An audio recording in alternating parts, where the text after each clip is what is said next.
A great employee is like a four-leaf clover, hard to find and lucky to have. Tammy Cohen.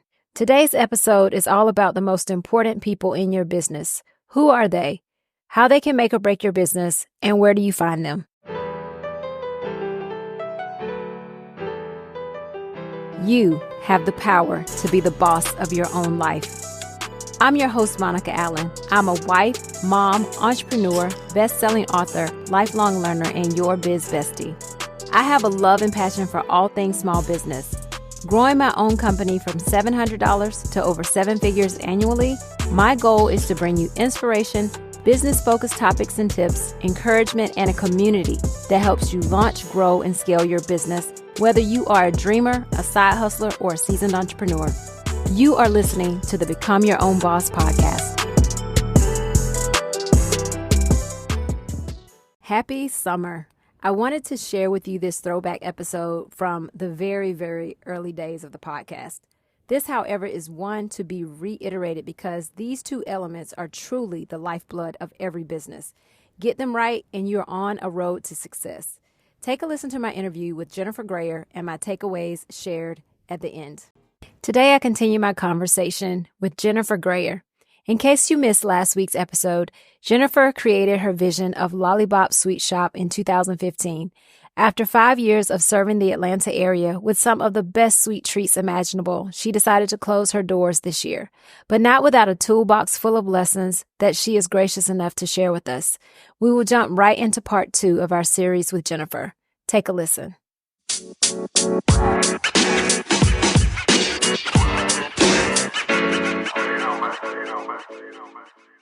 That first year, what would you say were some of your biggest challenges?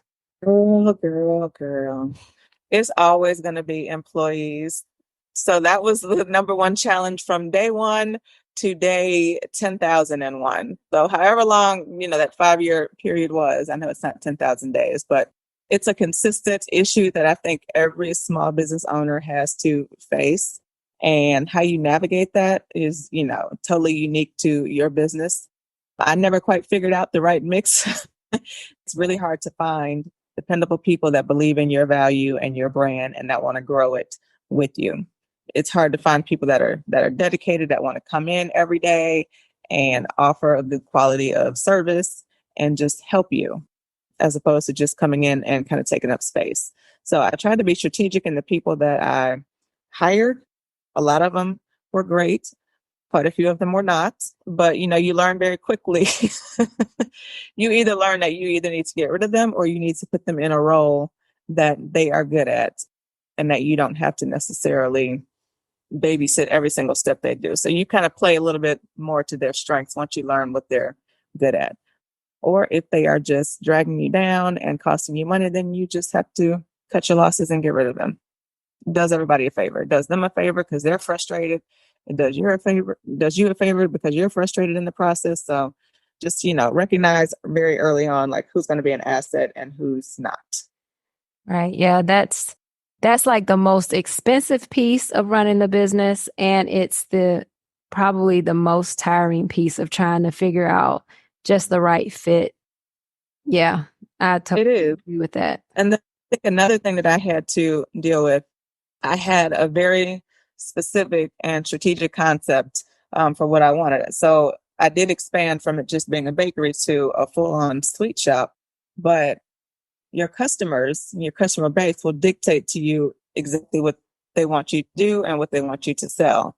So even though I had my mind set on the specific products that I wanted, very early on, my customer base let me know that they wanted me to shift gears and do something a little bit different. So, either you oblige and, you cater to the people that are willing to pay you for your services, or, you try to stick to your plan and it may or may not work. But I try to incorporate both, and we can talk more about that later. But it's important to, service the people that are around you that are going to support you. It is within your wheelhouse for sure. Right. Yeah, that's one of the things that we often tell customers when they come in to our store is let us know what you need, because there may be something we can provide that we don't offer, but we can offer, but we don't know that you need that. So if you tell us, we can work it out. So Right. Right, exactly. So I'm grateful that I shifted gears slightly in the way that my customers wanted me to, because what they asked me to do actually became like the lifeline of the shop for the continuing years that it was open. So I'm glad that I was flexible enough and receptive enough to take on what they wanted me to do, and then to be able to do it in a successful way and make them, want to keep coming back for the same service that they asked me to provide. right, that's true. So when we talked earlier about, you try to cater to your customers very early on because they'll let you know what they want from you. So when I initially opened up the shop, it was literally like a take and go kind of shop. So, you come in, you grab your cupcakes, your cookies, your candy, your ice cream. You may sit and linger for a little while because there were some tables in there, but that's pretty much it. Like there was no aspect of customization.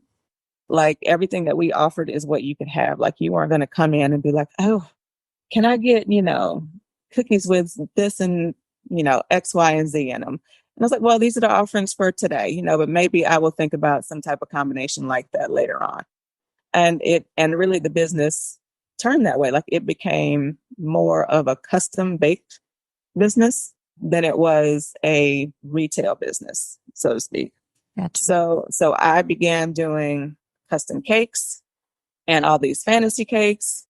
And then I began hosting birthday parties and, hosting like other events at the shop and using the shop as an event space, which in my mind was a good idea because as we said before, you want to make sure that your footprint, almost every area of your footprint is profitable. So me hosting parties and things like that made the normally unusable space very usable and profitable. The cakes were good because I could determine exactly what I needed to bake when I needed to bake it. And, I can control it that way. Whereas things that were baked every day, like cakes and cookies and cupcakes and things like that were on the counter, you never know if it's going to be a slow day or a busy day. So you don't know if you're over baking or under baking. And there's a lot of waste and it's just unpredictable. So the custom business was very predictable because they'll tell you exactly what they want and when they're going to come and get it, which was great.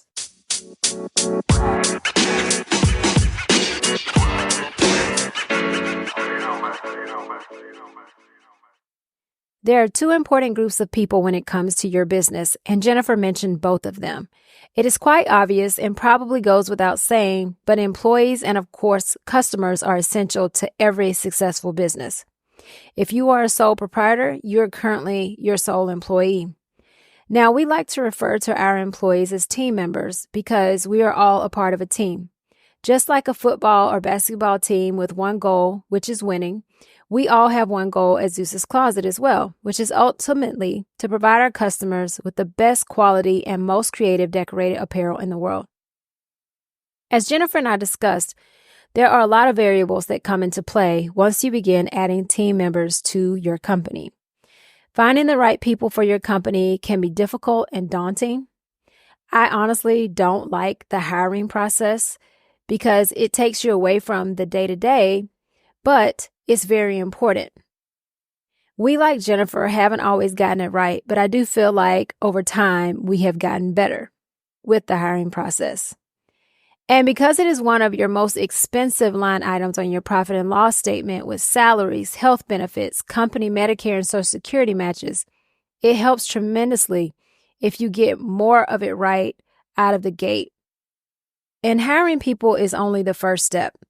After you find the great candidate or the person that you think is the great candidate for the position that you're filling, you then have to onboard that person to your company. You have to train that person. And most importantly, you have to manage that person and motivate that person. And those are things that can lead to a person not being the right fit for your company. Over time, we've learned various things, various techniques. We were not always the best managers when we started our company back when we were in our late 20s, but we have learned a lot through reading, through talking to others, through attending conferences and a variety of things. And I just want to briefly go through some of the things we've learned. And I'll talk about this more on a future episode of the podcast when we actually dive more into hiring people and making them a part of your team. But we decided a few years ago to use a service to handle our candidates, the assessments of our candidates, the interviewing procedures, the onboarding procedures for our candidates. We decided to use a service called Hireology, which has really streamlined our process and helped tremendously. Secondly, I began to listen and trust my gut more. And what I realized is that when I do that, when I truly go according to what my gut is telling me, I don't make mistakes. But in the past, there were definitely people I brought on that I thought was a good fit, but my gut told me otherwise. But I hired them anyway because one, we were in a crunch for time. We needed extra hands, whatever the case may be. I didn't follow my gut. And another thing that we changed is that now we have a couple of interviews with people over the phone, one in person, but we always like for people to come back and do a working interview. This helps people understand what the expectations will be of them in their job. Hopefully it allows them to see, do they like the people they're around? Do they like the atmosphere? It also allows us to get to know them better. Are they detailed oriented? Are they a positive person? Do they have the wherewithal to go with the fast pace that we work in? So that's very helpful. And then lastly, we love referrals. We love referrals from team members. We love referrals from friends because more than likely a friend is not going to refer someone that they think is a slacker because that's their name on the line. So those are some things that we added over time. We learned over time, and I wanted to share those with you guys. Of course, having the right team members will ultimately lead to pleased and happy customers. And without customers, you have no business. You simply have a hobby. And as Jennifer mentioned, she talked about catering to your customer and letting your customer help guide your business. This is so true. Customers will tell you what they need and what they want. From the very beginning of our business at Stuff for Greeks, customers steered the designs that we worked on and sold, as well as the products we offered. When we initially began that particular business, we only planned on offering jackets. We wanted to offer the best fraternity and sorority jackets with the coolest designs. But over time, customers began to ask us for other items like t-shirts, sweatshirts, and more. We could have said no, we're focusing on jackets. But we wanted to grow, and it was within our wheelhouse. We already had the right equipment, and it didn't really require any additional resources or work other than adding that custom order form to our website. Jennifer began to cater to her customers by providing their custom sweet treat requests. She could have said no, but her willingness to serve them what they wanted kept them coming back and ultimately made her have less items to throw out each day. She no longer had to determine what to make each day because her customers told her, saving her time and money. Being willing to be flexible with your customers can help grow and maintain your business. Now, this doesn't mean that you take on everything that someone asks you for. I would suggest it should be something that numerous people have requested and you've kind of heard the same thing over and over again, meaning you see a pattern of multiple requests for the same thing. We ultimately decided to open a physical retail location because our customers asked for it. A number of customers would ask us each week about a physical location. Why don't you all have a retail store? I would love to be able to come into a store. And for the longest, that was not something that we really wanted to take on. But now our retail location often outdoes our online store in revenue. Because of what we do, people really like to look, touch, and feel our garments. So be willing to be flexible, understanding that you should not try to do everything, but you do want to cater to your customer, and they will support you. Employees and customers, they are the lifeblood of your business. They are what makes it work. Take care of your employees, and of course, take care of your customers. When you take care of your employees, they will take excellent care of your customers, and that is what makes a successful business. Thanks for listening today. I will be back with a new episode that you don't want to miss next week. Take a moment to rate, review, and subscribe to the podcast. It's really hard to believe that we are nearing the end of the first half of 2024. Remember, as you enjoy your summer, that now is still the time. Now is the time to level up, leave a legacy, and become your own boss.